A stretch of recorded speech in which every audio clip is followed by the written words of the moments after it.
Today, we make a 4-link minus 2, a 2-link kit.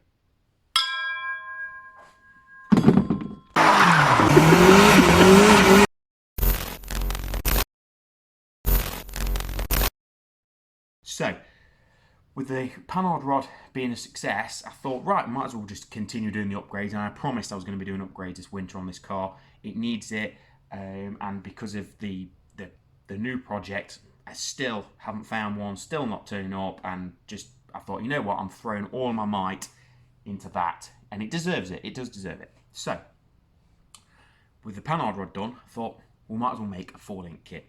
So, on the back axle, you obviously got the lateral movement, you've also got the forward movement, or like a winding up movement, which is kind of popular to put 4-link kits on rally cars, Model 1 Ford Escorts, for example. People put them on all the time. There's kits out there for those. They come with a rose joint and the mounting point. Now, if you remember, I couldn't use this on the Panhard rod. I had to make my own. Now, this type I'll be able to use. To be honest, it actually works in my favour, it being this small. So that's staying. I'm not making another one or another two. Might have to beef them up a bit depending on how they go, but it's not too bad. There is a bit of, I mean, I can compress it, but it's not going to be compression closing. It's going to be forward backward motion. So these are a little bit shorter. They may need to be cut down, but as I said before, we've got the tools now to cut them down. Right, tube folk, what I've done is I bought a generic 4-link kit. This is going to be for the top. Obviously, I've shown you the pieces for the bottom. Obviously, what I will be recording is me welding these on and everything, but these need cutting down, need to work out the mounting. But I noticed where I got those from, they did a top mount kit.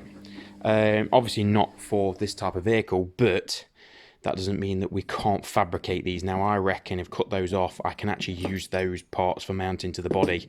I think, we'll have to see, but these arms will come in useful. They will need extending though. I know for a fact that they're too short, but we'll see. It might be that I can mount them somewhere else to a chassis leg or something, but I've got a sneaking suspicion the batch box in the way. But for the price, and you've got the bushes and everything else, and the inserts, wherever they are, the inserts, bushes for both sides, and also these, which will come in handy, because I might be able to use these to fix that side, because they pretty much go over, if you see, to fix that side to the car. So even if it was just for those pieces, they're going to come in handy, which really they should be axle mounts, but we can buy them separately if need be, if I think this kit's going to work. So I know those, we'll go with those. So anyway, without further ado, let's get this thing in the air and get cracking.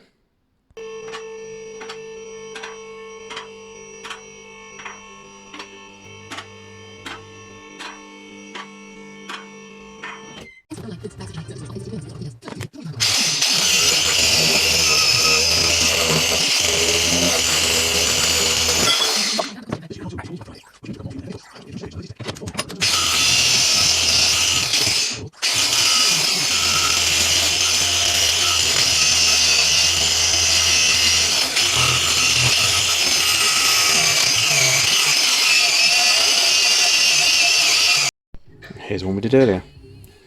So what I need to do is do as good job of welding this one like that one. I also got to make sure they're aligned. So let's get the other one out.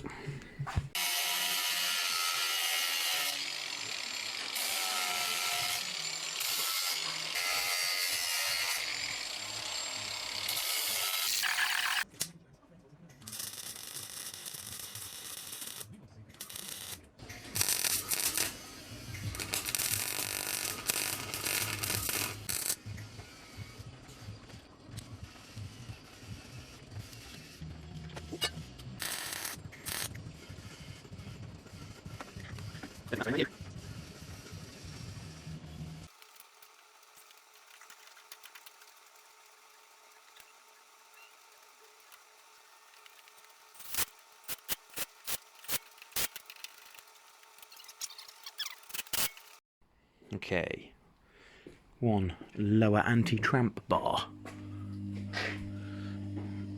and as you can see, even if I wound that all the way in, that's possibly going to be too long, because the idea is to have that bracket as shown you earlier.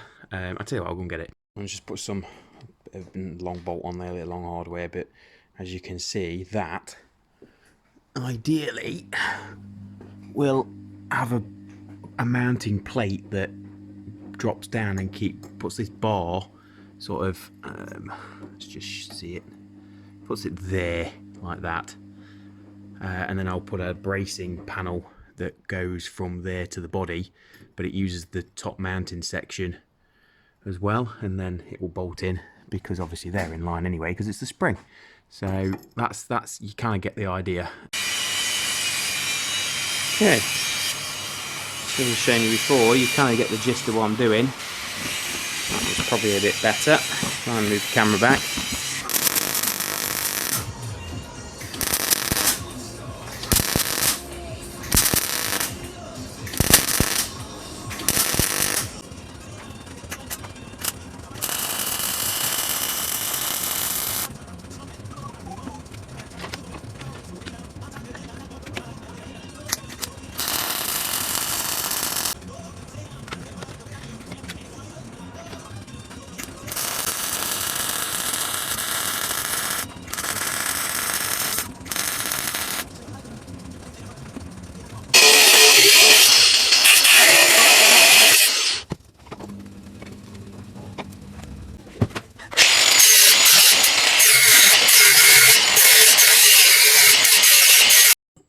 Okay, so that little montage you saw was me creating these, which are going to be the body mounts.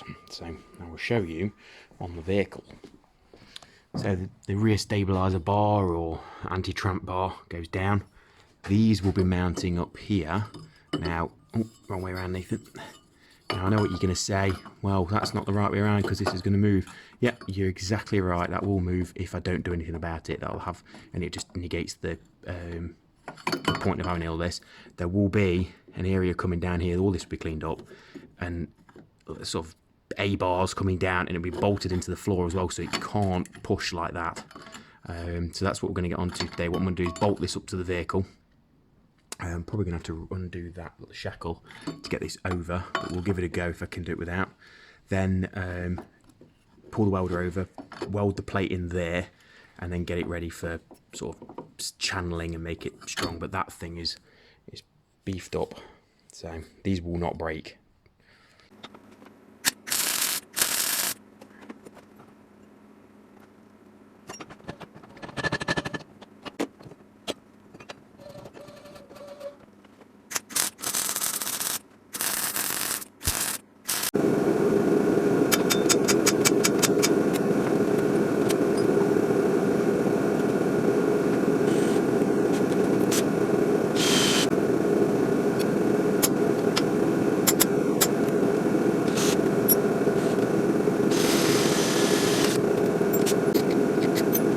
Okay, can you see it? Can you see it yet? Right, so we just need to mark that hole with the drill.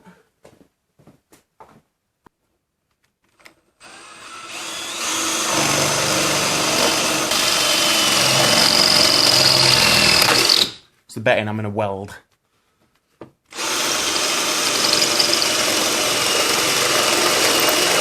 Right, so she's bolted up, as you can see.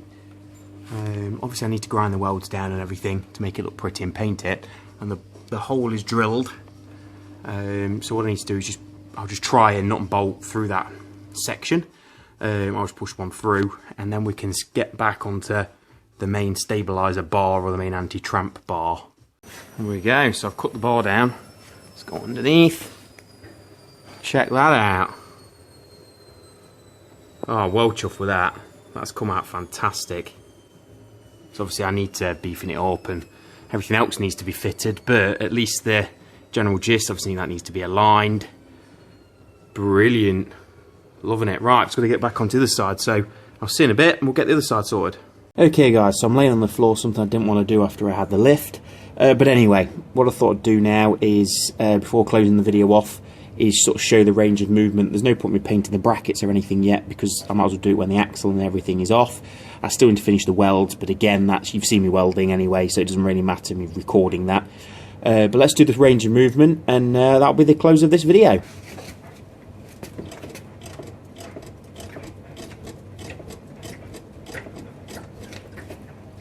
Okay guys, I hope you enjoyed the video of me building this anti-tramp kit. Obviously in the next episode we'll probably be tackling the back axle or the sills.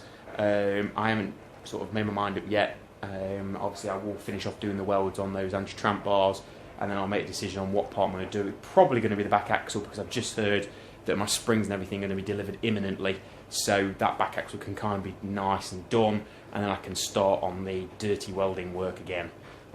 So anyway, I'll see you in the next one. Hit that like button, thumbs up, and hopefully subscribe and share around. See ya.